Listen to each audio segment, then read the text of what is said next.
Sandalwood ಹಿರಿಯ ನಟಿ ಉಮಾಶ್ರೀ ಸಿನಿಮಾಗೆ ಬರುವ ಮುಂಚೆ ಸಾಕಷ್ಟು ಕಷ್ಟಗಳನ್ನು ಅನುಭವಿಸಿದ್ದಾರೆ. ರಂಗಭೂಮಿಯ ಕಲಾವಿದೆಯಾಗಿ ನಟನೆ ಆರಂಭಿಸಿದ ಉಮಾಶ್ರೀ ಬಣ್ಣದ ಲೋಕದ ಪಯಣ ಅಂದುಕೊಂಡಷ್ಟು ಸುಲಭದ್ದಲ್ಲ. ಇಬ್ಬರು ಮಕ್ಕಳನ್ನು ಕಟ್ಟಿಕೊಂಡು ಜೀವನದ ಯಾನ ಈಜಿ ಗೆದ್ದವರು ಉಮಾಶ್ರೀ.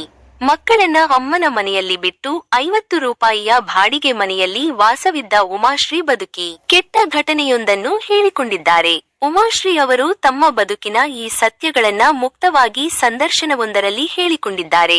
ಕುಡಿತ ಕಲಿತರೆ ಜೀವ ಹೋಗುತ್ತದೆ ಅನ್ನುವ ನಂಬಿಕೆ ಉಮಾಶ್ರೀ ಅವರಲ್ಲಿ ಹುಟ್ಟಿಕೊಂಡಿತ್ತಂತೆ. ಕುಡಿದು ಸತ್ತು ಹೋದ್ರಾಯಿತು ಎಂದು ನಿರ್ಧರಿಸಿಯೇ ಬಿಟ್ಟಿದ್ದರಂತೆ. ಸಾಯೋಕ್ಕಾಗಿ ಆ ದಿನಗಳಲ್ಲಿ ಕುಡಿಯೋದನ್ನ ಕಲಿತುಕೊಂಡರಂತೆ. ಅಂದುಕೊಂಡ ಜೀವನ ಸಿಗದ ಕಾರಣ ಯಾಕೆ ಬದುಕಬೇಕು ಎಂದು ಜಿಗುಪ್ಸೆ ಬಂದಿತ್ತು.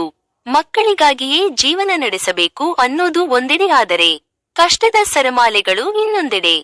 ಉಮಾಶ್ರೀ ಅವರು ಒಂದು ದಿನ ಅವರ ಅಮ್ಮನ ಮನೆಗೆ ಹೋದಾಗ ಮಗಳು ಅಳುತ್ತಾ ಬಂದು, ಅಮ್ಮ ಕುಡಿದು ಸಾಯ್ತಿ ಅಂತೆ ನಿಜಾನಾ ಎಂದು ಕೇಳಿಯೇ ಬಿಟ್ಟರಂತೆ.